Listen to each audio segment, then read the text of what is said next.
Go ahead, brother. Introduce yourself, bro. So my name's Brandon McKenzie.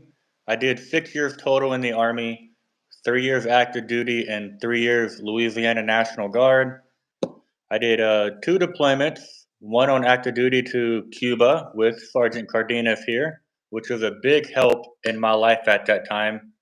So he was a very big part of shaping me because I was going through issues at that time.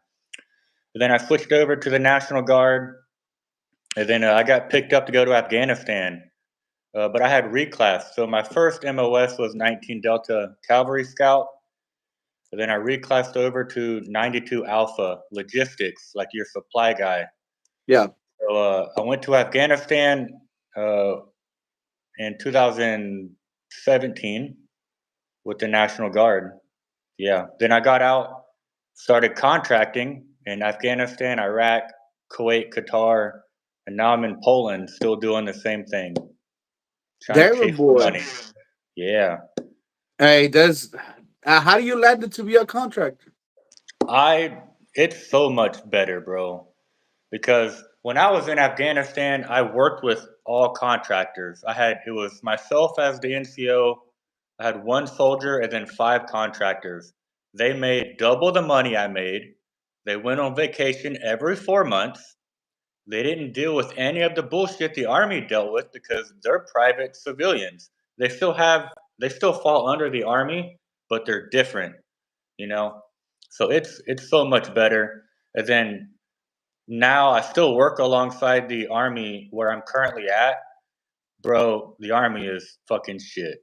I am so glad I'm out. I'm so glad I made the change over to the civilian side. You know, it changed my life for the better, that's for sure. I've traveled all over the world, been to all the countries I've ever wanted to go to, all because I became a contractor. Damn, bro. I'm glad you're doing good, man. Yeah. Let's take it back a little bit, man. I always like to start with the beginning. What made you join the military? So, my whole life, thinking back to when I was a child, I always had an interest in the military. I watched the war movies. I loved, the Vietnam War, World War II. I just found it all fascinating. So it was always something I thought about doing. And when I was in high school, I knew college was not going to be my thing. So I joined a high school military program called NJROTC. It was a Navy Reserve program for high school students. So that gave me a feeling of what the military was like, because my instructors were retired Marines and Navy, and I'm like, you know what, I really like this. And I'm not going to college, that's for sure. And the only reason I joined the Army, because I never wanted to be in the Army, it was the Marines or the Navy. And the Marine guy was never around. I could never find him. And then the Navy recruiter said that she could get me to MEPS in 2 weeks.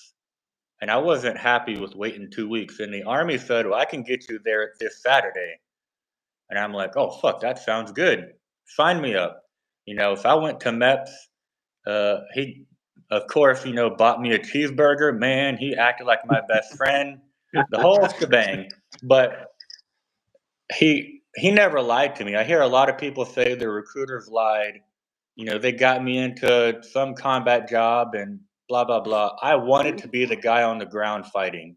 Watching the movies, I did not want to be anything else except the dude fighting. So I went in there and I told him I want to be infantry. He goes, "Well, you qualify for it and it's open. We can do that, but we also have this thing called 19 Delta Cavalry Scout." I'm like, "I don't know what that is." He goes, "Oh, it's kind of like infantry. You work in smaller teams. You do reconnaissance."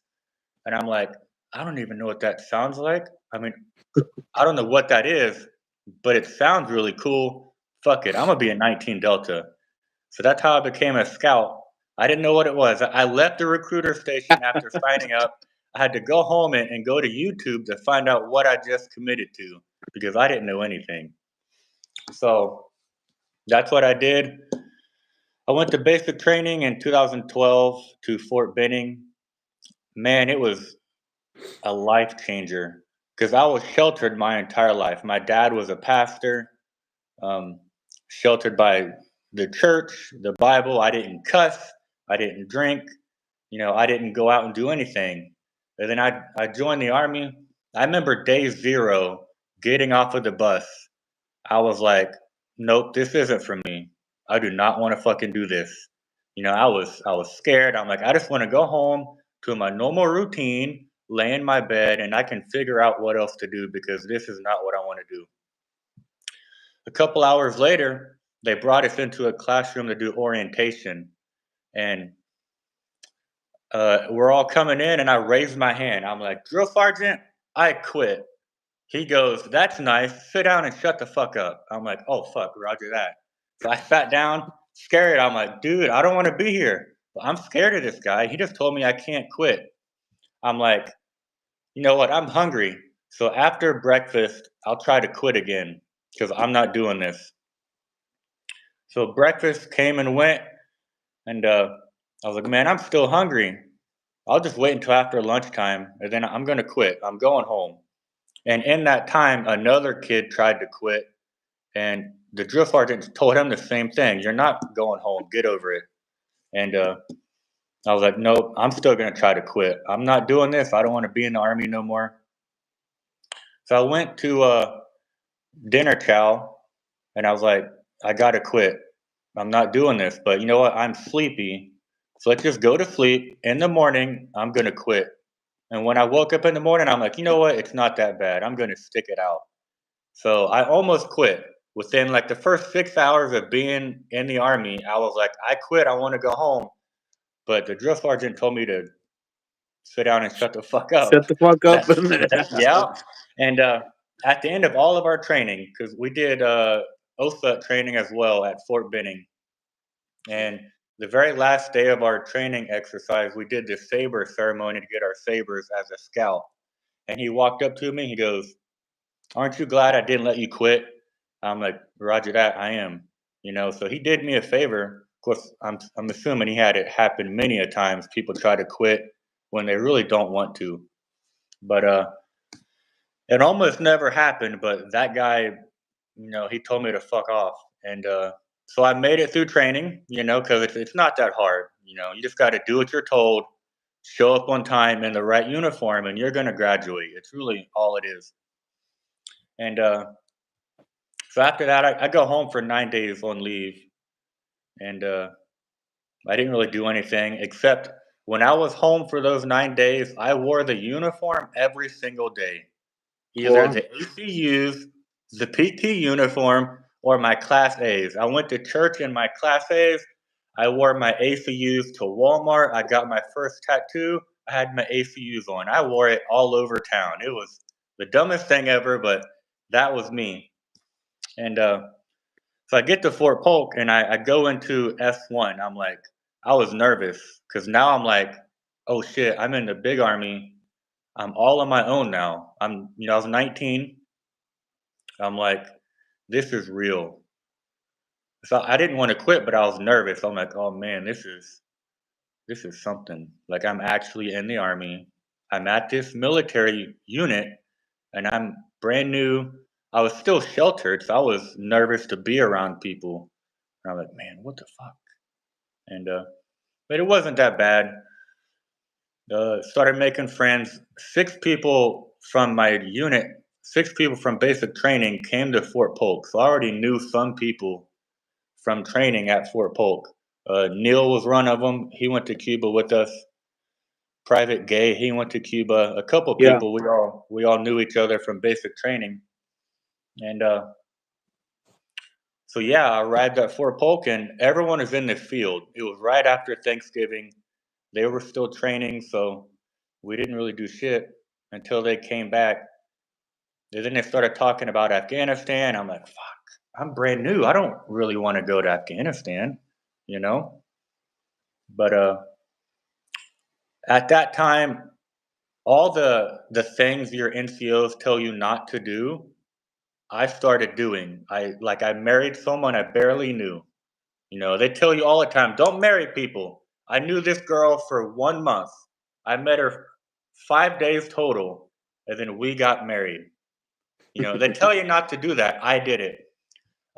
They tell you not to get a car locally. I did it. I got 2 vehicles as a E2, you know, 2 car payments as a E2, brand new married. So I was making all the mistakes they tell you not to do. I'm the guy that was doing every single one of them. So that first year was actually kind of tough because I was fucking up everywhere, you know. And then half the unit went to Afghanistan, half went to Cuba. I did the training for Cuba, but then I was put on Rear D as like a replacement. So I didn't go with you guys originally. So I was stuck in the rear. And then that's when we filed for divorce. Because after 1 month, you shouldn't marry someone. And 6 months later, the marriage came to an end. But she was coming to work every single day, causing every single bit of problems she could. She would come to work and say, he turned off my cell phone. Can you have him call the phone company and have it turned back on again? And First Sergeant Bearden goes, I can't do that. It's in his name. You need to go talk to him. And she wouldn't. She'd come back the next day. Can you make him give me one of his cars? And First Sergeant Bearden goes, I can't do that either. He owns the cars. Like, I can't make him give you things that he owns. She was talking to a bunch of the privates. They did a no contact order on the unit and said, hey, you need to leave this dude's wife Damn. alone. Yeah, she was that girl. And so we had a house on base. And when we separated, I got kicked out of the house and I went to the barracks. And they took the house keys. Like, I couldn't go back to the house at all. And there was, I'm not going to mention names, but there was one soldier that was sleeping with her. And I got wind that he had his stuff at my house on base. So I go to that house, the door is unlocked, and I find his stuff in there. And I call my NCO. I'm like, yo, but this soldier had just got kicked out of the Army that day for being a shitbag. I'm like, so-and-so's stuff is at my house. So the NCO shows up. She comes along. The MPs come along. It's a big ordeal. Now I'm an E2, less than a year in the Army, and now I got the military police, my NCO, all types of stuff, you know. And it did not go the way I wanted to. For one, my NCO took the side of my wife. He threw me under the bus instantly and blamed me for everything. Even the MP said, you have no right to be at this house. I could arrest you for trespassing. And he goes, also, you're lying to a non-commissioned officer and lying to a law enforcement officer. I'm like, well, that's not true. How did I lie to you? And my NCO was like, man, shut the fuck up. You're wrong in this situation. You need to stop. So everyone was against me that night. That's when they took my house keys and gave it to her. So I couldn't go back.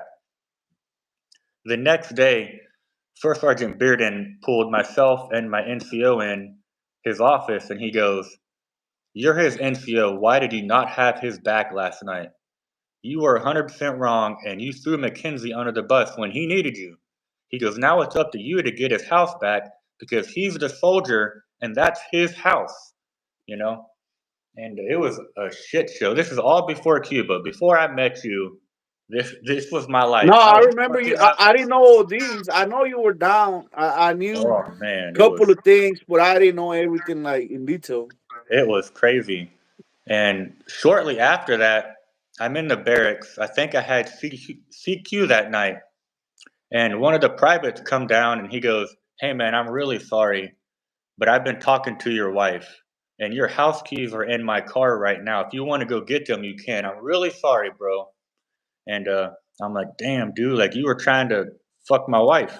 So I go get the house keys from his car and she pulls up with her friends and she starts cussing at me. Give me the house keys. I'm going to call the police.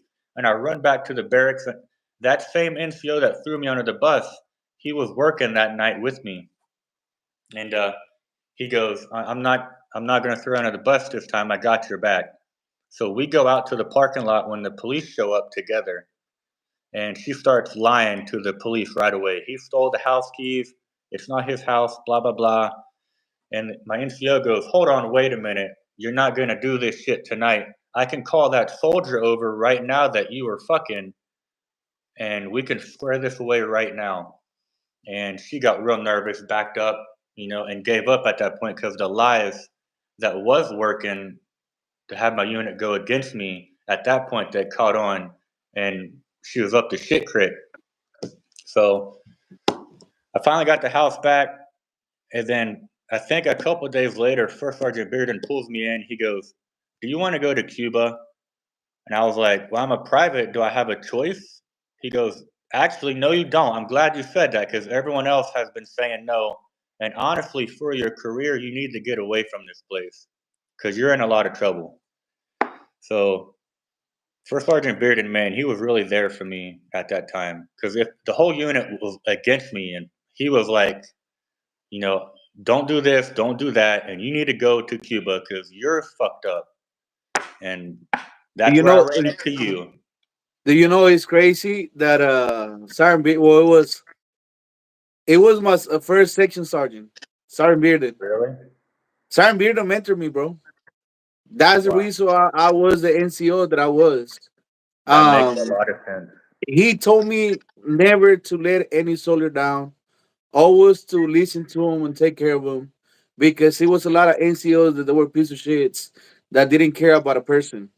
That if Mm-hmm. you didn't take care of a soldier, the soldier was not gonna take care of you. It's Yep. like it's some soldiers that you can fix, it's some soldiers that they cannot be fixed, and you need to make the decision of which ones you're trying to save. So you telling me this, bro, is like something that I know he will do shit like that. Like Yeah. he was my mentor, bro. Like Yeah. until this day, I still in contact with him. His family, bro. Yeah. I have him on Facebook. I see he's living life to the fullest. Like Now he's he still comes doing over really here. good. I go over there. It's like Uh-huh. his family. His family. Yep. And Yeah, but one more thing about him. Before I went to Cuba, so when we first separated, we went to JAG and got a legal separation order put together, and she waived all spousal support. So according to the military, I didn't have to pay her anything because she waived all support. So I got to keep all the BH. The house one post was mine. She waived every single possible way to where I would have to pay her any type of money. And one of the other days she came in to cause issues. She went to First Sergeant Bearden and goes, "Can you make him redo this legal separation because I'm not getting paid?" And he goes, "I That's another thing. I can't make him do that, but you can ask him. He's right here." And then he gave me that look of, "If you don't. fucking do this, you're fucked." And I was like, "No, we're not going to redo this." And she left, and he goes, "If you ever redo this separation, you're totally fucked." He goes, "I've never seen this before. You saved yourself because you don't have to pay her anything." He goes, "This document is going to save you. Don't ever redo this document." So that was another thing that he was like, "Bro." And at that time, the whole unit thought I was a shitbag because my personal life was falling apart. I wasn't the greatest soldier. I never got in trouble. I did what I was told to do, but I was not like your top tier A1 soldier. But he was one of the guys that was like trying to help me out. And that's when he sent me to Cuba. He goes, "You need to get away. You need to start over." And then I went down to Cuba and I ran into you, First Sergeant Wilson, the whole crew, man. It's crazy how you ended up with my ass over there, bro. Yeah. Like you went from the main mentor to me. Ah, Yeah. damn, that's crazy, And when I bro. first when I first met you, you looked kind of mean, so I didn't really like you. I'm like, I don't. Can I talk to this dude? Like, I would walk on eggshells. I thought you were that type of NCO that would pop off and explode on soldiers just by the way you looked. I'm like, man, I don't know. So I don't know if you remember this, but the first like 2 or 3 months, I didn't really talk to you much at It was all. quiet. You were quiet. You Yeah. fucking nothing on your Yep. own It's, shit. it's when they put us on the Well, BPs together. we had to talk because now we're stuck 12 hours a day, just the two of us. And then that's when I realized who That's you when you were. start telling them about the problems you were having and shit. Yep. Yeah, man. And you were the only one. You were like, and then my mom and dad had issues too, and I was thinking about bringing them to be with me. And you're like, well, there's stuff in the army that can help you. You started sending me all the forms. Like, if you want to make them your dependents, this is what you got to do. This is what you got to do about your divorce and your financial stuff. Like, you were the only person that was like, this is how you can get out of the situation you're in. Here is every single thing you need. Everyone says that about your face, you Yeah, know? bro. Like even right now, like a couple of my friends, they're like, "Man, I'm not gonna lie, bro. If I didn't know you, I would not be fucking talking to you." Yeah. Like, but There's just it's some think people about that it, look bro. like that. In the military, you cannot be looking soft, especially being an NCO. Yeah. So like once it's, I don't know, I just, and it's not even that I try, bro. Like that's just me. Like I Yeah, don't that's know. just some people look like that, and that's why they say don't judge a book by its cover because you just don't know. Yeah. But So man, bro, so let me ask you a question. You say whenever you got back from basic training, you went back home, you were wearing that uniform every day and got your first tattoo. How your yep. parents reacted after that? Yeah, from being sheltered your whole life to coming back in uniform and getting tatted up. How was that Uh, transition? so my dad was in the Marine Corps in Vietnam because he's not my real father. I have my real parents, and then the parents. So when I just turned 18, we were living in Florida, and my real parents said, "We want to move back to Ohio. You're 18, so you can't come with us." And I'm like, well, "I'm still in high school. What am I going to do?" And they're like, "Well, you're 18. You need to figure it out. You're an adult now." So my pastor took me in. So I call my pastor my father, but he's not my real father. He just took me in at Okay. the moment in my life I really needed someone to be there. So he was a lot older. He's in his 70s, but he was in the Marine Corps in Vietnam. So he understood. He knew coming back that I was gonna change because he did the same shit. Yeah. But I remember I got the tattoo, and that night we went out to dinner, and I showed both of them a picture of the tattoo. And What was your my first mom, tattoo? it's on my leg. It's praying hands with my dog tags wrapped around it. Very military simple thing. So I showed him a picture of it, and my mom goes, "Oh, cool. Is that a just a picture from Google?" I'm like, "No, I got that today." And she was like to her, she goes, "What? You got a tattoo?" She's the Christian woman that would never get tattoos, Your body is never a do temple. anything. Yes, and she was just like, and she looked at Dale and goes, "Really?" He goes, "Well, that's what you want to do, you know." So but a lot of people in my church, they served in the military too, so they understood that aspect. And the the one thing my dad told me before I went to Fort Polk, he goes, "There's one of two things is going to happen now that you're taking this next step in your life." He goes, "The first thing is you've never had money your entire life. Now that you're going to have money, you're either going to save everything because you're scared to be poor again, or you're going to spend every single dime because you don't know what to do with it." He goes, "One of those two things is going to happen." And sure enough, I'd spent every single dime. I got credit cards, two car payments. Within a first year of being at Fort Polk, I did everything that he said would happen. And that's life, it is what it is. Gotta learn the hard way. Yeah, man, when I went to Cuba. Before I went to Cuba, I had to pick and choose what bills to pay because as an E3, I did not have enough money to pay all of my bills. I had to pick and choose, and okay, I'm going to pay this bill next month. I can't do it now. I got to push this one there, and I couldn't do it all. And so getting to Cuba and getting that little bit of extra money, I closed out of the house on base, so I got to keep the BH. I was able to pay off some debt and help myself, you know. But Cuba was awesome, So, honestly. man, bro, I'm not gonna lie. Cuba, it was a weird deployment because it was, Uh, well, mind you, my first deployment went to Afghanistan. I went. right. Cuba was just chill, but it's like I think Cuba was more like a place to build a soldier.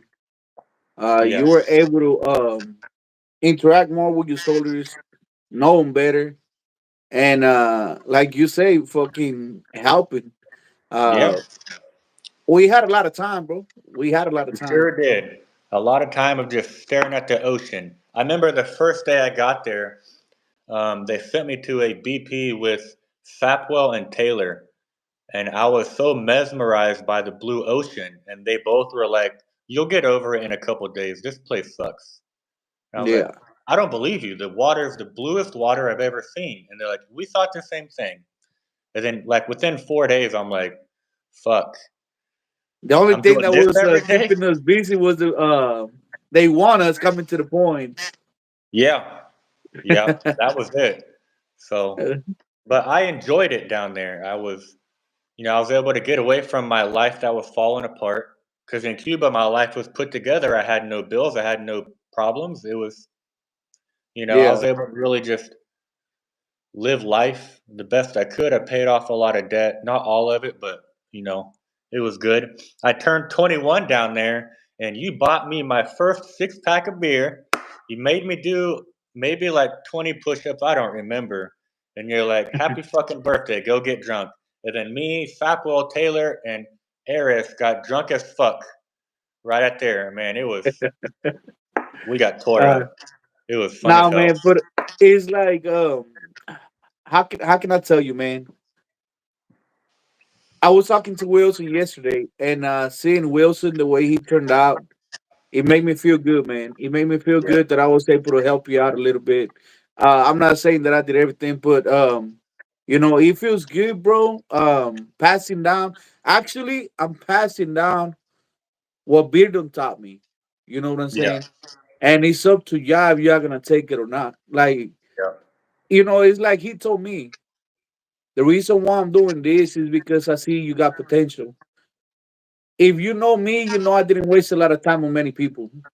Like I will pick and choose who to talk to, who I give my time to, because some of them they did have potential. Some of them it was like wasting my time, man. I'm not gonna be wasting my time on you. So Mhm. I will give you some of the time, but not really. So Right. I'm glad, Taylor, my boy Taylor, love that guy to death. Taylor been doing good. Morrison did really good. So Yeah, he it's like just I got feel out a like couple months ago. yeah. So I feel like in a way I was kind of part of your career, bro. And Yeah. that helps a lot, man. That helps me because I thought I was gonna be a lifer. I ended up getting out. But it feels good seeing that Bearden's legacy that passed down to me, I passed down to y'all. And Yep. yeah, I took it the good way, bro. Uh-huh. Feels good. So let me ask a question.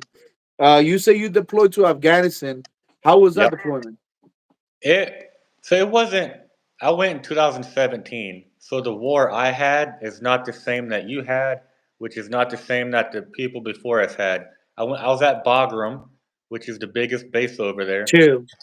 Yeah. And I was at that time I had reclassed to logistics. So I was working in a warehouse, shipping stuff to different fobs. So I wasn't we got a lot of IDF, which is typical. But that Yeah. was it. It was not the worst experience. I have my time as a contractor is worse than when I was in the army. Really? So yeah, because and when I was at Bagram, we just got incoming rounds all the time. That was it. And you get used to that the first week you're there, and you don't care that you're getting incoming rounds. But it wasn't bad. But I also got promoted to sergeant while I was over there, which I never thought would happen in my entire life. I'm like, because when I was active duty, I wasn't the greatest soldier. I didn't know my job as a 19 Delta.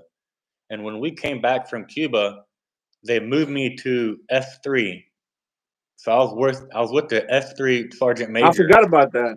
Yeah, Yeah. If I stayed in Alpha Troop, my military career would have been completely fucking different. Because in Alpha Troop, they took care of you. Like they knew you knew your job, and you were taken care of. I went to F3. I didn't know how to be a scout, and the sergeant major picked up on that so fast, and he dimed me out every day he could. You know, he would have me teach classes on something, and I didn't know my job as a scout. I was a good soldier, but I wasn't good at my job. You know, yeah. so my time at S3 was hectic because I was an E4, I was the senior E4, and I didn't know a single thing about my job. And they took it upon themselves to point that out as much as they could. But even while going through that, I would still try to tell the soldiers, I'll try to teach them, don't make the same mistakes I did. Don't marry people you don't know. Don't get in debt. Don't look at my situation. That's what I would tell them. You see how I'm treated right now? This is all the mistakes I made. So don't do what I did or what you're seeing me go through. That can be you.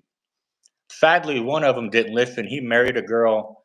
So there was two soldiers. They were dating twins. One decided to get married, so the other got married because her sister got married. And I told him, I'm like, don't do that. That's the dumbest thing ever. You hear my stories.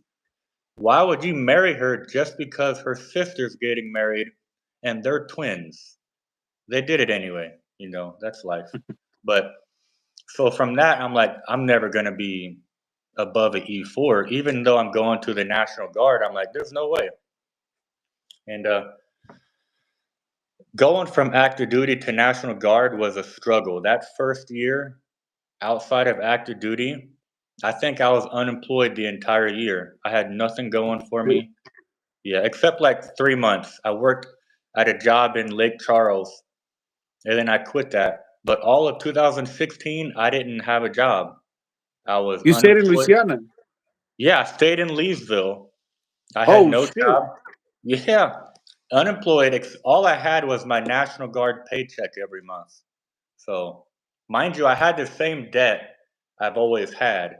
Now I'm only getting like $400 a month or whatever it is, and then at that time I don't remember. So it was a struggle going from active duty to civilian life. And then I went to trade school to learn welding. I didn't want to be a welder. I just wanted to go to use the GI Bill so I could Yeah, have some. Bill. I was like, I need a job, and going to school, I'll get paid for it. And then right at the time I graduated, that's when my unit said we're going to Afghanistan.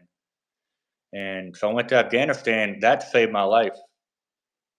I paid off almost all of my debt. When I came back from Afghanistan, I didn't have any debt except one car payment. But I knew I was getting out of the National Guard because, like I said earlier, I worked with a lot of contractors and they all made way more money than I did. I'm a deployed E5, and when I told them what I made, they said I would never come here for that paycheck. I'm like, fuck, that's a good Bro, idea. Yeah, I when mean, I you're was not a wrong. when I was a private, we used to go to Father Airborne to pick up our mail, and we go once a month. And one time I was talking to the contractor, the one that is just Mhm. handing us out our mail, and Yep. he asked me, he's like, "You like what you're doing?" I was like, "Yeah." He's like, "Would you like to be in my shoes?" And like, man, just passing out mail, not really. And he's like, "Do you know how much money I'm making right now?" You make I a like, lot. "No, not really." He was making $140,000 a Yep. year just for Yep. passing out mail, bro. And I Yep. was like, "You're not doing anything but passing out mail. You're making triple what I'm making right now. Like Yeah. that is ridiculous, bro." So I know as a contractor, it's hard sometimes. It wasn't hard for you to land It that job. No, it wasn't. It was so easy. So I came back while I was over there. I networked with the civilians. I'm like, I want to do this. So they gave me recruiter information. Said you need to contact this person. get your resume put together, and you can come back over here. And my roommate. He was about to retire from the National Guard, and he wanted to do the same thing. So we came back. We both got job offers, but since he was retired, he went right back to Afghanistan like 2 months later. But I had to go inactive National Guard in order to go overseas. So I had to like submit paperwork for employment reasons. It took like 4 months. They didn't want to do it, like they were holding on the paper. I had to file a congressional complaint with my state congressman because they would not push my paper forward. And then 4 days later, I had an O6 call me and said, I'm going to email you a paper, sign it, and you're good to go. So I waited almost 4 months for my unit to do the paperwork, and they wasn't doing it. I filed that complaint, and 4 days later, I was inactive National Guard, and I went right back to Afghanistan. My deployment ended July 8th of 2018, and January 15th of 2019, I was back in Afghanistan as a contractor. So it was very easy. And then my old roommate, he passed my resume around at his company. So I had a job to go to Iraq and a job to go to Afghanistan. And I decided to go to Afghanistan because it paid a little bit more and had better vacation policies. So it was the easiest thing ever. And man, instantly my life changed for the better. You know, my monthly paycheck as an E5 was my bi-weekly paycheck as a contractor. And I'm like, oh my fucking God, this is incredible, you know? And then I I worked with a guy that had just retired from active duty. So he had his active duty retirement, he had 100% from the VA, and he was contracting. The dude was making like $17,000 a month. Like, and there was a lot of people making that type of money. And I thought what I was making was good. They made way more than me. I'm like, damn it, I got to be like those guys now, you know? And so that first year it was awesome. You know, I finished what little bit of debt I had. I started going everywhere I wanted to go in the world. I went to Vietnam, Aruba. I went to a Tennessee Titans football game. You know, Titans are the best team ever. So I got to go to Nashville, watch the Tennessee Titans play the Chiefs. We beat them that day, and then we lost to them later when they went to the Super Bowl. But man, it was 2019 was the best year of my life. It was so awesome. I went everywhere, making all types of money. My roommate from Afghanistan, we were deployed. We worked at the same company. He's still my best friend today. He's at the embassy in Iraq making more fucking money than me. I kind of hate him for it, you know. But man, contracting was, I spent 3 years in Afghanistan, and I think that's why I say my experiences was worse as a contractor than the army, because I would go home for 20 days and go right back to Afghanistan. You know, we had a lot of big attacks. And in November 2019, I was at Bagram, and they had a V bid go off and blew a hole in the wall at Bagram, and 7 insurgents stormed the base. They had us locked down for like 14 hours while they, went and attacked them or whatever. So that's where I noticed my PTSD started picking up really bad, you know, but I still didn't really recognize it. Like I would talk to the other contractors, and everyone's like, oh, what's your VA rating? I'm like, I don't have anything. Why not? I didn't get hurt in the army. What? It doesn't matter. Contact the VA. I'm like, I'm perfectly fine. Like I never went to sick call. I didn't get injured. Like nothing happened. And everyone's like, dude, just do it anyway. I remember at the end of 2019, a lady I worked with goes, just submit your intent to file and just forget about it. It doesn't matter. Just do it. It's good for a year. You might change your mind later. I'm like, fine, I'll do it. But I don't have anything wrong with me. So why would I go to the VA? And 2020 came along, and I was in Vietnam when COVID started. You know, I was in Hong Kong. I was at the airport, and I saw it on the news. where they mentioned coronavirus. And I thought nothing of it. I'm like, oh, it's just some flu, whatever. I'm going on vacation. And then I got sick as a dog for like a week and a half. I was stuck in my hotel room in Vietnam because I couldn't go anywhere. And COVID had just started. So I think I had COVID at the very beginning. I don't know. But I was in Vietnam for 30 days. And within that 30 days, the country started closing down. Like all the schools closed down, the hospitals. I had to wear a mask. At that time, I'm like, a mask is so weird. I don't want to wear a mask. I'd get in a taxi, and the taxi driver's like, "No, take the mask. You're doing this. Fine, whatever." And the day after I got back to Afghanistan, the whole world closed down. So I was stuck in Afghanistan during COVID. We didn't have a lot of resupplies. Like we were stuck there. I still worked. I'm very lucky because I got paid through the whole thing. While everyone else was unemployed, I was in Afghanistan making more money than I've ever made in my entire life. So I'm very thankful for that moment. But 2020 is when my PTSD really started showing. I started being frustrated at work. I would pop off on people at work for no reason. I was that guy. Like they left me in the corner because I would just get mad at nothing. You know, I noticed that all of 2020, it just kept getting worse and worse and worse. And I finally went to the VA, but I never stopped contracting. I got my VA rating, then I went to Iraq, where we were getting attacked as much or more than when I was in Afghanistan. So nothing was different. Now I'm diagnosed with PTSD, but I'm still in a war zone to where we're getting attacked every week. There's nothing different. So contracting is good for me, but when it comes to my health, it's bad because it progressed my PTSD to a point to where I see a difference in who I am today. And I think if I didn't push myself to contract so much, I could have gotten a hold of it and it wouldn't be what it is now. So let me ask you a question. When we first started talking, you were talking about how bad decisions you were making, how you were spending all your money. Right now that you're doing contracting and you making better money, are you saving up now? You taking care of yourself? Oh yeah. Yeah, I don't have to work right now. I'm about to turn 31. I can retire if I want to. Okay.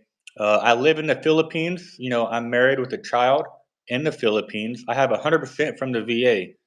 I could retire at 31 years old and go home, you know. Yeah. But we want to buy land and build a house in the Philippines. So I want to save that money to where we can just buy it out. We don't want to have a loan. We don't want to do any of that stuff. We just want to buy the house and land. And once I do that, then I'm going to retire. I think by the time I'm 32 years old, I'm retired, bro. Man, that's good, bro. We all got goals. My goal is to be debt free by 47. Uh I'm huh. not making. Well, I'm not. I wish I was making you money. I'm gonna go work with you, Vato. I I can hook you up. I can get you out here, 100%. And you're Yeah. a So it's mechanic. like You're a I was telling you're my a mechanic. daughters. Uh Go huh. ahead. Well, you're a mechanic. I work in a maintenance bay right now with mechanics, but Oh, they I'm not a work on. mechanic. I pretend like I know what I'm doing, but I don't know shit. Sure, sure. Uh, so I was telling my daughters like my goal is by the time I'm 47, I want to be done paying my house, paying everything, be debt free, and Uh huh. enjoy my life, bro. So it's a couple of things that I gotta adjust on. I gotta move things around. But we all got that goal, and I'm 36 right now, bro. And you saying by 32 you can retire? Yep.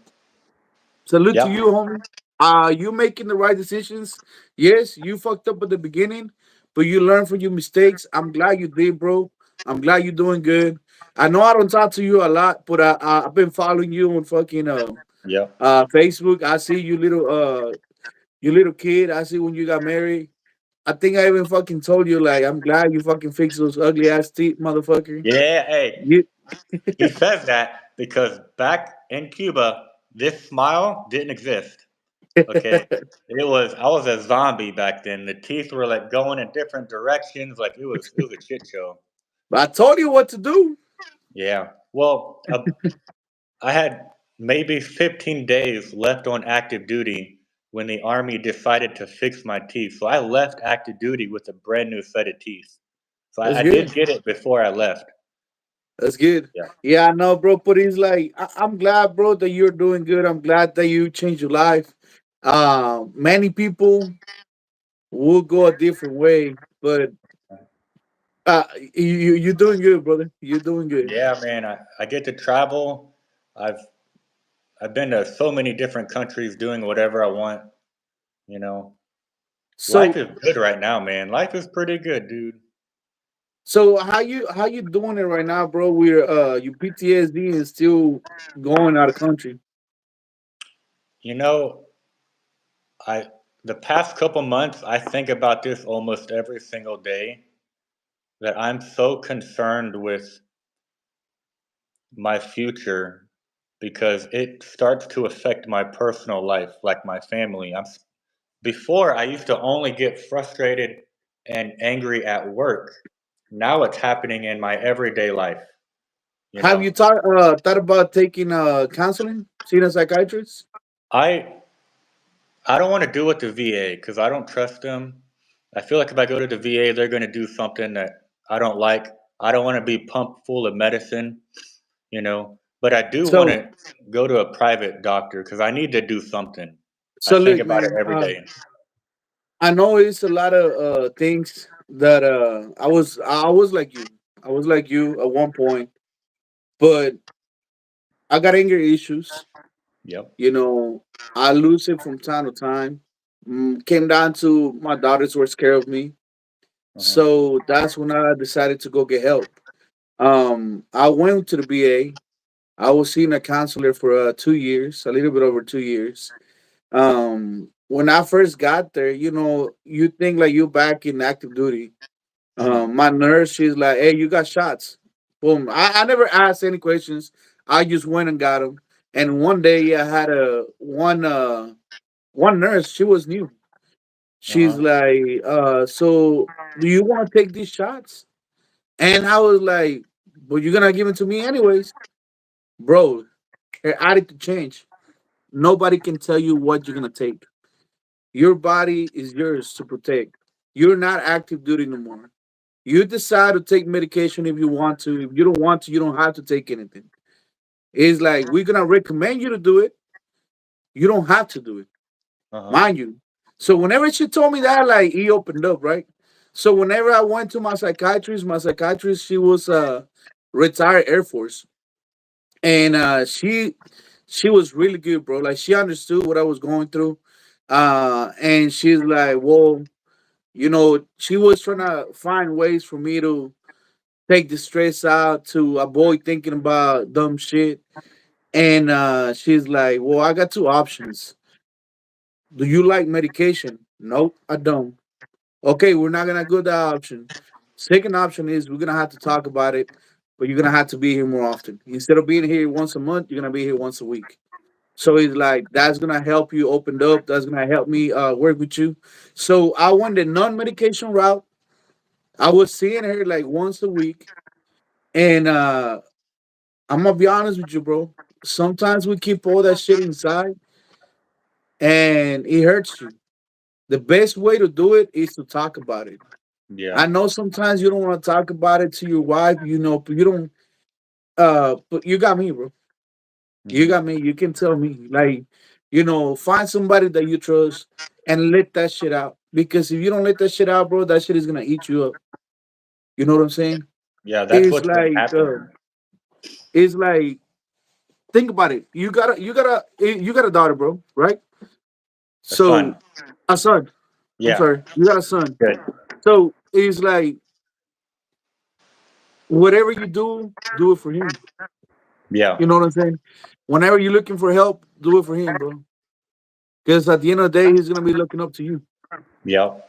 So That's what. let that shit out, bro. Let that shit out. Talk to people. Um, Ask for help. You don't if you want to go to a private, you can go to a private, but trying to do the BA. Why not use the BA if we got those resources right there? Mhm. Um, if you don't like it, you can ask for another new counselor. If you don't like it, well, go private. But give him a chance to help you out, and that helps, bro. Yeah. Like I say, I did a little bit over 2 years, and I learned how to manage my anger. Um, it's like you just gotta find your sweet spot, um, in between work and family. Yeah. And from time to time, this right here, bro, is helping me out a lot because I get to talk about military. You know what I'm saying? You telling me what's going on with you. Hopefully this video gets to someone else that they need this conversation right here, bro. Right. But it's nothing wrong asking for help, bro, because only you knows what you're going through. Only I know what I'm going through. But we need to let this shit out. It don't gotta be on camera. It can be one on one, but it helps, bro. It helps. So I will recommend you look for help before it gets worse. Yeah, 'Cause- I've thought about it a lot lately, especially since I became a father, because before that, I was the only one that faced the consequences of my actions. But now I have yeah, a son. He's going to suffer if I make the wrong choices. So, yeah, a lot lately. And then you talked about needing someone in your life that you trust. You know, Neil, you know him. He went to yeah, Cuba with us. He's still in the Army. We went to basic training together in the same platoon. He's been my best friend since I was 19 years old. We've went through everything in life, and our adult life has been together. So he's that dude. Like 2 weeks ago, he hit me up. How you doing? And I'm like, I'm fine. He goes, No man, how you doing upstairs? Because he knows, the past couple of years I've been going through stuff. He's still in the army. He's going through things too. But he's that guy in my life. Best friend, my brother. He's fucking everything. And he's a family man now too. And it's funny, looking back when he was 18, there's no way I would say when he's 30 years old, he's going to be married with 3 kids. I wouldn't believe it. But yeah, now he's a family man and he loves it. That's his entire life is he has the house, the white picket fence, all the kids, the dog, like the American dream. I want him to yeah, come on bro. here and talk to you. He has a lot to say. Yeah, bro. But he's like, I'm glad you got somebody right there, man. Lean on him, bro. Mhm. Because at the end of the day, if you don't take care of yourself, no one is, bro. Yep. And one of the reasons why I open up this channel is to have these conversations because sometimes it's hard to have this.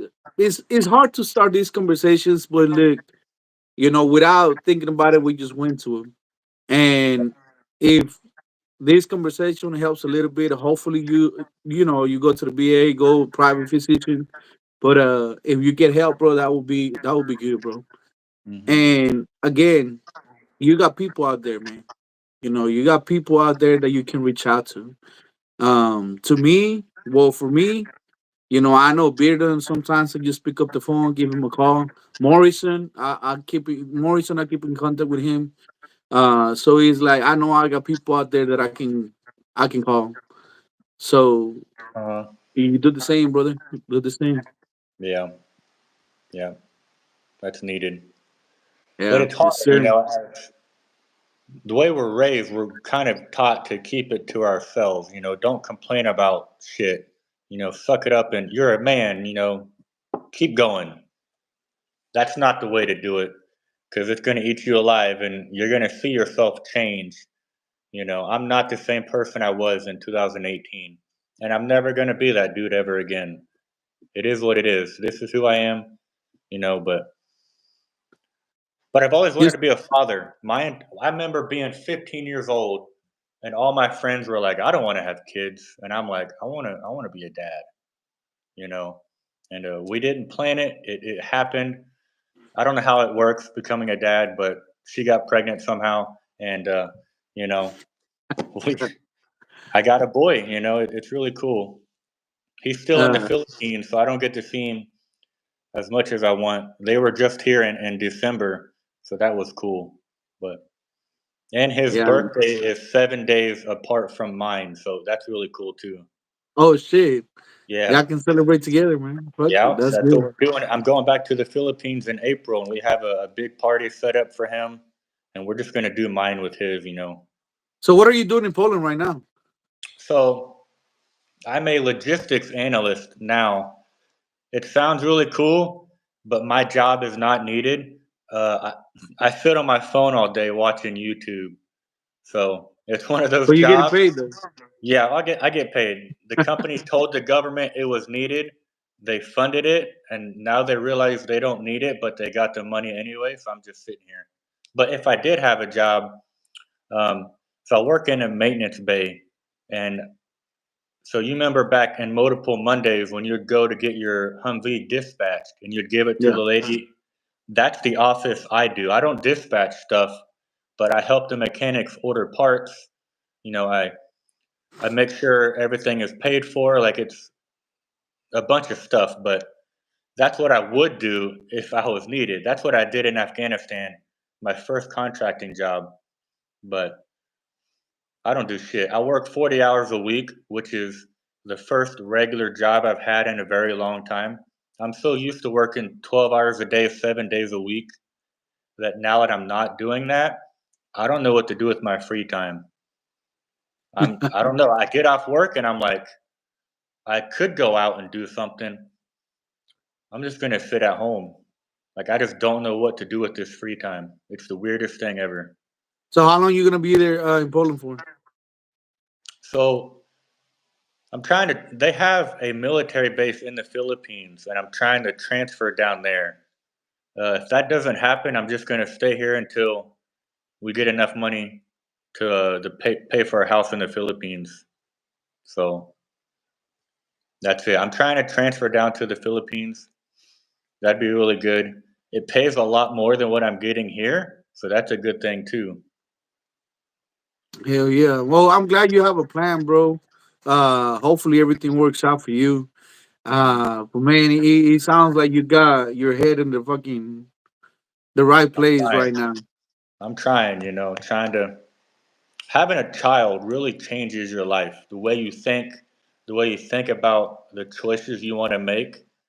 Being a father, man, it changes it.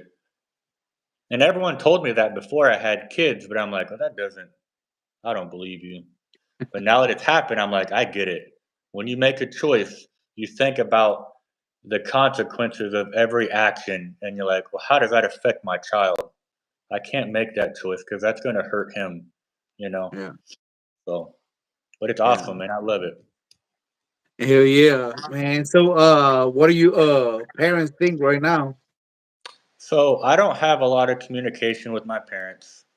Um, Okay. I talk to my aunt a lot. She's the closest one I have in my family. Um, but my mom is really sick right now. She has Huntington's disease. It's like Alzheimer's and ALS. It's a bunch of stuff mixed together, man. It's really bad. That's her situation. It's not looking good. And then with my father, we haven't had contact with him in over a year, so I don't even know what he's up Yeah. to. My pastor, I still talk to him on Facebook. He's retired. He's just living life in Florida with his wife, not doing anything. He's always commenting on pictures of my son. My old church, they're still invested in my life. They're always like, "How's your son doing? How's your family? Like, what are you doing?" You know, that church family has, even though I don't go to church anymore, they have stuck by me throughout my entire life. They always want to see what I'm doing. How's my son doing? That's good. But sadly, my mom is not looking good. I don't know. She might not be here for the next couple years. It's that's part of life, bro. Yeah. The only thing that I can tell you is enjoy your mom as much as you can. Trying to reach out to her as much as you can. Uh-huh. Because we don't appreciate them until they're gone. Once they're gone, we're always trying to reach out to them. Yep. Uh, you know, I know a lot of people are like, "Well, you don't understand what I went through." Yeah, I might not know what you went through, but at the end of the day, you're only gonna have one set of parents, Yep. and trying to trying to say as much, as close as you can, bro. Yep. Because when they're gone, you can't go You back can and make talk them to back. them. That's Yep. it. That's it. It's Yeah. over. It's over. But Damn, bro, man. Hey, I'm not gonna lie, bro. Shit, this has been heavy, bro. It's been crazy. I I like this conversation that we had. mhm. It opened up a lot of feelings. It opened up, you know, like looking at choices. At one point, let me tell you, I got an offer to be a contractor as soon as I got out the military, Uh-huh. and I said no. Man, I was like, telling and you. now you making me like you make it like, man, I'm telling you. I should have just went. Eh, I was called. Look, I want to say it was Sanchez. Sanchez was a contract. I don't know if he's still a contractor or he was just once he got out and he called me. He's like, bro, I got a spot for you. You want to come in with us? Like we're man short. Like, no, I'm good. It's like, bro, like you need to come over here with us. Like, so for some reason, I don't know what was my reason. I ended up not going. I ended up staying back, taking care of the business, Uh-huh. taking care of the family. But he's like, I don't know what I will be though. I don't Man, know. and keep this in mind. Any amount of money you make outside of the United States, up to $120,000 is tax free. Yeah. You don't pay taxes on it. And you live in Texas, there's no state tax. I haven't paid taxes since 2017. Not because I'm running, because legally I don't have to. So that's another thing. A part of contracting, I don't pay taxes. I'm not doing that.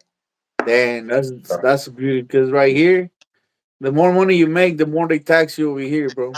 Yep, that is true. And it's so stupid because we don't see any. If I would see some of that money, I would tell you I'm okay with paying taxes, but we No, they don't. just sent $60 billion to Ukraine. That's not helping your roads, your schools. It doesn't do anything. It's going to Nothing. Ukraine to help them keep their businesses going, help them do whatever. That's the shit that happens. Yeah, yeah. So hey, man, until people wake up and realize what the fuck is going on, this shit is gonna keep on going. Um, I was watching a video the other day saying that America is not the land of the dreams. This is the land of the slaves because we're Yeah, slaves to have a 40 hour job, pay 50% of whatever we make back to the government. And they explain like, well, you might think you're paying 20, 30%, but you're actually paying more than 50% because you get taxed on your income, you get taxed on any money that you make that you got in the bank, you get taxed whenever you go to the grocery store, yep, you get taxed on everything. yep. So what are you doing? We're slaves to the country. We slaves, they make us work harder so they can make more money. The more money that we make, the more money they take away from us, and that That's is true, why. bro. That's why I'm not moving back to the states. I'm not doing it. I made that choice a long time ago.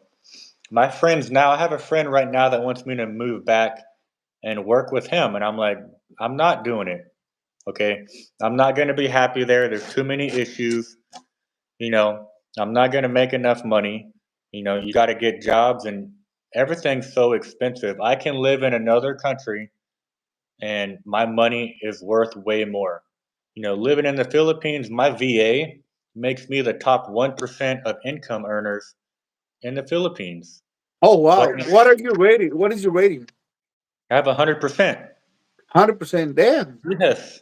And in the Philippines, man, it goes a long way. But if I lived in America, I would have to get a job most likely, depending on where I live, and the choices I make. I would have to get a job to pay rent and do everything, but not in the Philippines, Yeah, not and in it's other like countries. I was telling like we talked about this before.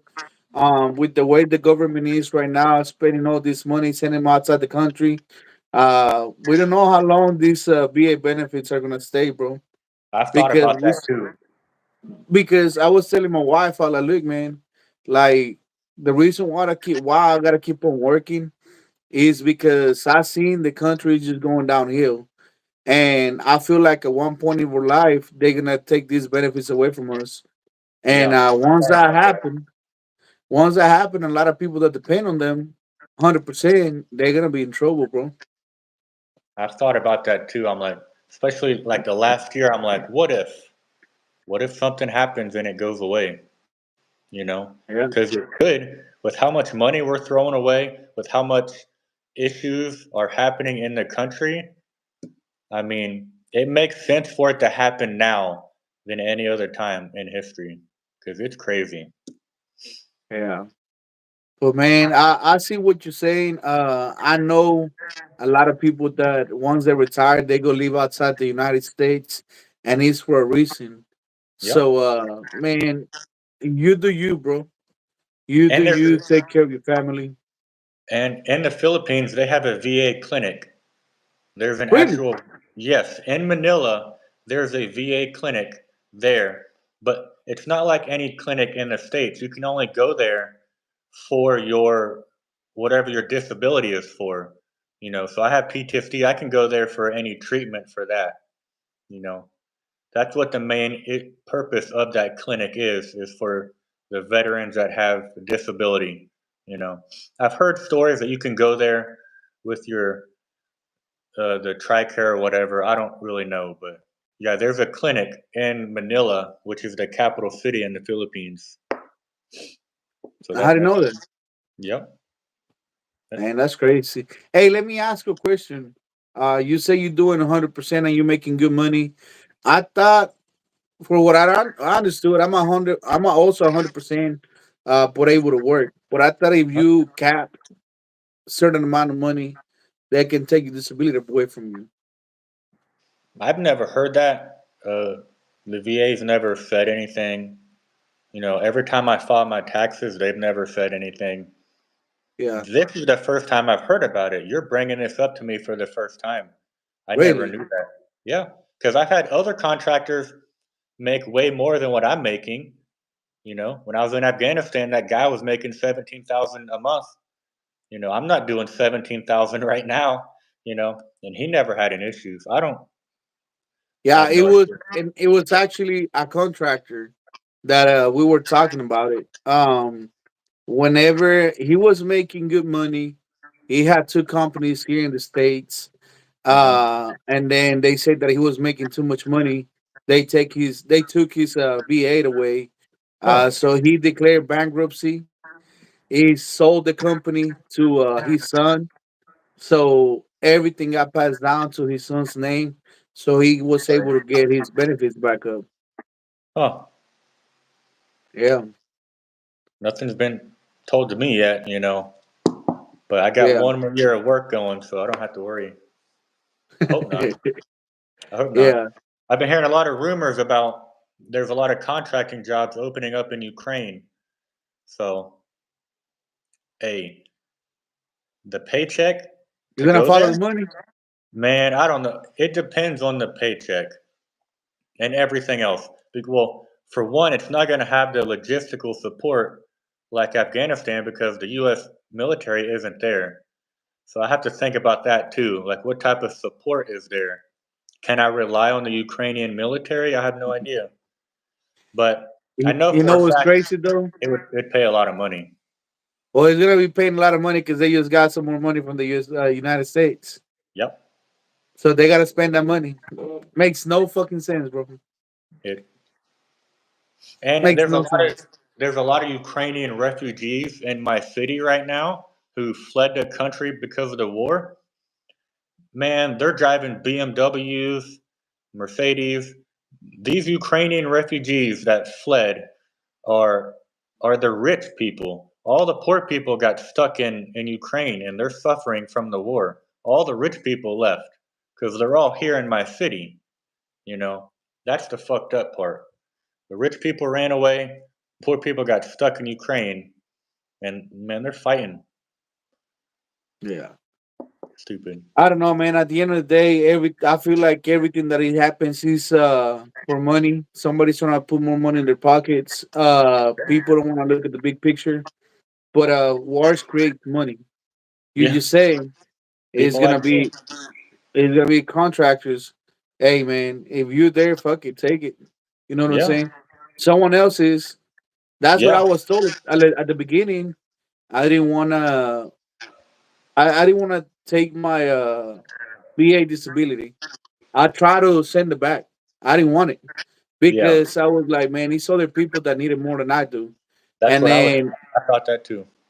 yeah, and then whenever the counselor he went and talked to me, he's like, look, bro, you did what you did for a reason. Let the VA take care of you, you know, Yeah. because these other people that don't deserve it and they still getting paid.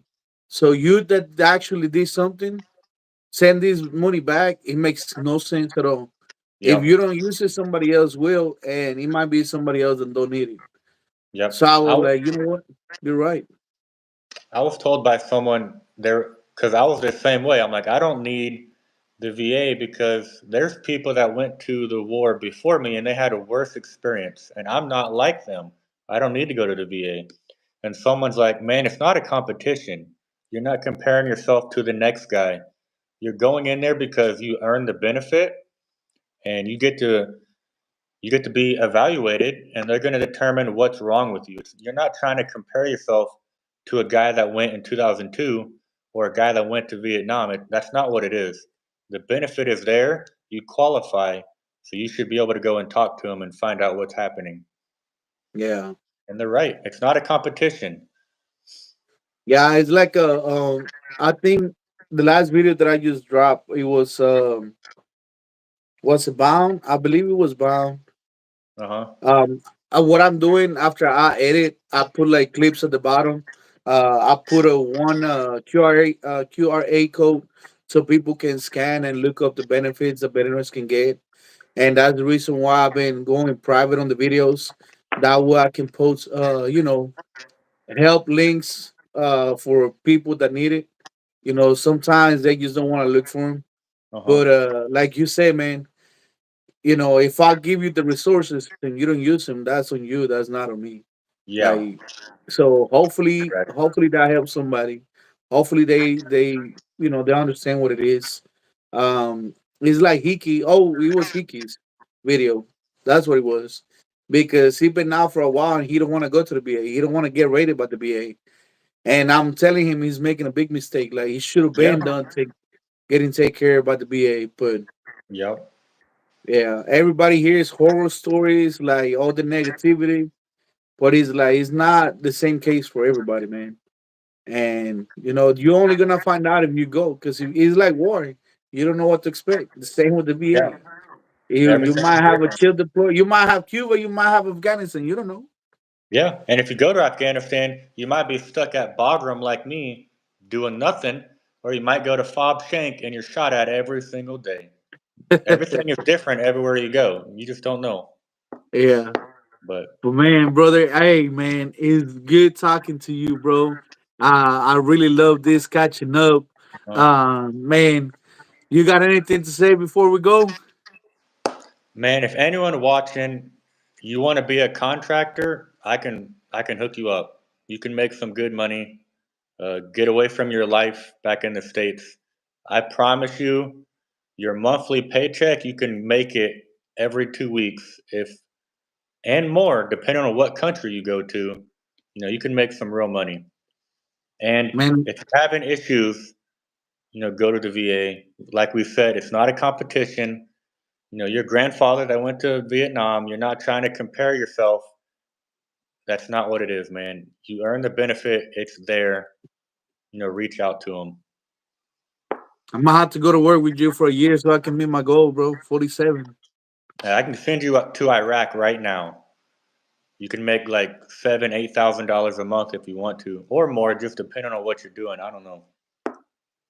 And that Right would be now in, nice. in Poland, it's not paying too much money.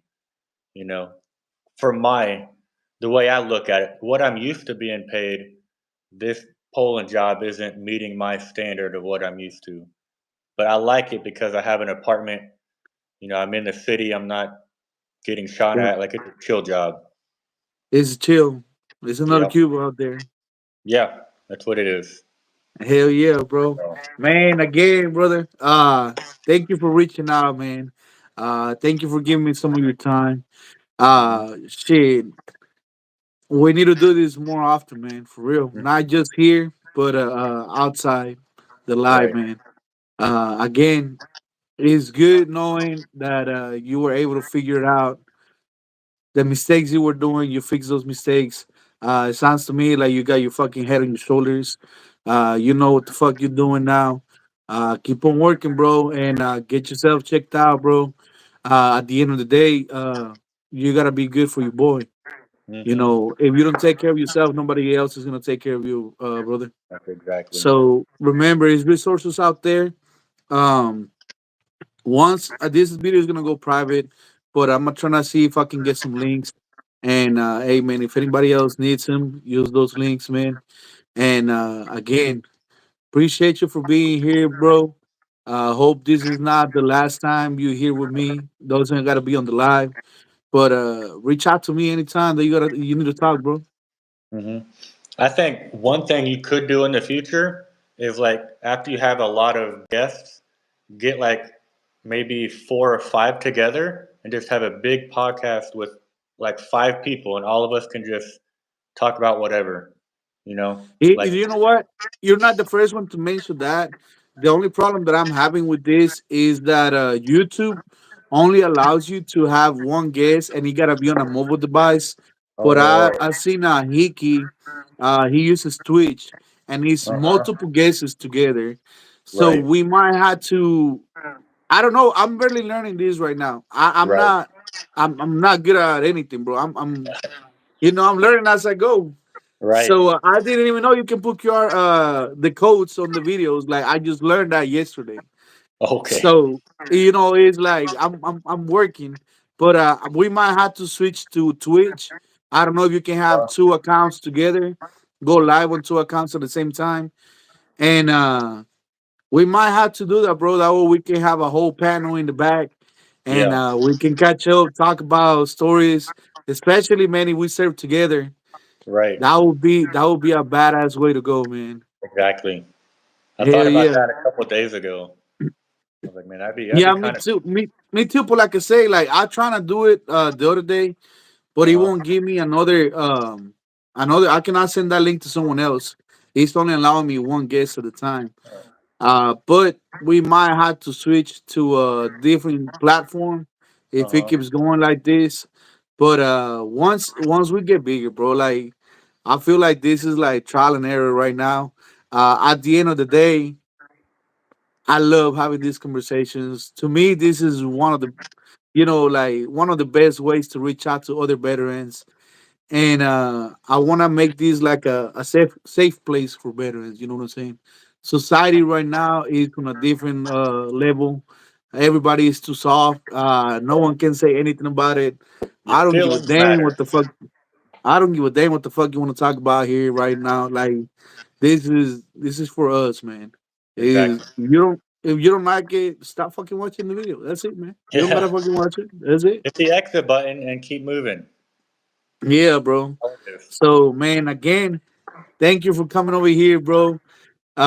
Shit, I had a good time catching up. Uh-huh. And hopefully, man, we did this one more time whenever you come to the Yeah. States. We gotta get together. Uh, I I don't go to the States often, so I don't That's know what I'm about saying. that. You just let Yeah. me know whenever you come. Oh shit. We go over Right. there, busy. Yeah. But all right, bro. Thank you again, man. We're about to cut this live. Hey, everybody, thank you for watching, man. Stay tuned for the next one.